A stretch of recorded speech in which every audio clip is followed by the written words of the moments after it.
অর্থমন্ত্রী সাহেব কিভাবে ঘুমায় এটা তো একটা চিন্তার ব্যাপার। আমাদের তো কোনো লোন নাই, এই জন্য বলছে আমরা জমিদার। শুনেন নাই? প্রাইম মিনিস্টার পাশে থেকে বলছে এরা সব জমিদার। আর অর্থমন্ত্রী বলছে যে এই ঋণ করেন না তো ব্যাংক বানাইছেন কেন? ব্যাংক তো বানাইছি আমরা যে কারণে, এটা তো ওনারা নিয়ে যাবে না।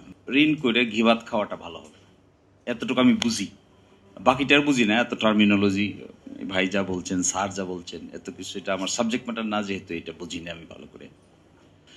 আর যা আলোচনা হয়েছে, যা শিখলাম এখন, তাতে অর্থমন্ত্রী সাহেব কিভাবে ঘুমায় এটা তো একটা চিন্তার ব্যাপার।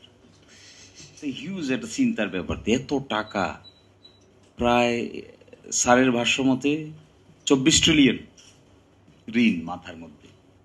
আবার দেখি উনি সুন্দর সুট টুট পরে পার্লামেন্টে আত্মীয় স্বজন নিয়ে যাইতেছেন, বাজেট পেশ করবেন। এটার মধ্যে তো 24 লক্ষ কোটি টাকা ঋণ। আর বাজেট হয়েছে এখন 9,38,000। ডেফিসিট বাজেট দেখতেছি এখানে 2,43,000। আর এনবিআর থেকে পাওয়া যাবে 6,95,000। বাকিটা কোথা থেকে আসবে? আমাদের দেশের ব্যাংক থেকে নিবে 1,27,000, আর বিদেশ থেকে আনবে 1,16,000। এই সব মিলে এটা ফুলফিল হবে, এরকম একটা ডিজাইন দেখা যাচ্ছে। এর মধ্যে আবার ঋণ পরিশোধ করতে হবে 1,27,000 কোটি টাকা। তো ঋণ করতেছি হলো 2,43,000, ঋণ পরিশোধ করতেছি 1,27,000। আবার ওই আগের ঋণের সাথে 24 ট্রিলিয়নের সঙ্গে আরো 116 লক্ষ যোগ হচ্ছে।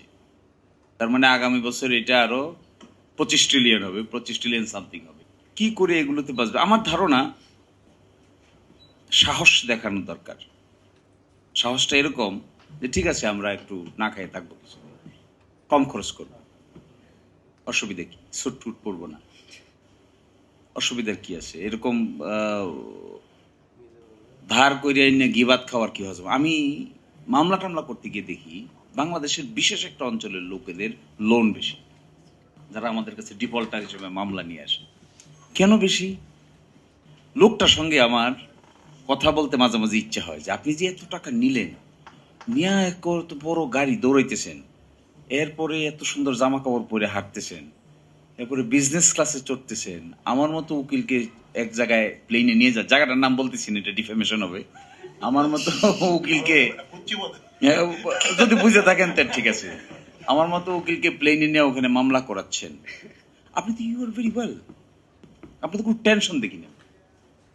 মামলা কয়টা? 4টা। ডিফল্টের পরিমাণ কত? 650 কোটি টাকা। তো আপনি ইউ আর ভেরি কমফোর্টেবল। 650 কোটি টাকা আমি ডিফল্ট করলে আমি তো হার্ট ফেল করে মরে যেতাম। যেটা কি করে সম্ভব? প্রাণ ঝালমুড়ি, এই ঝাঁজ সেই ঝাঁজ।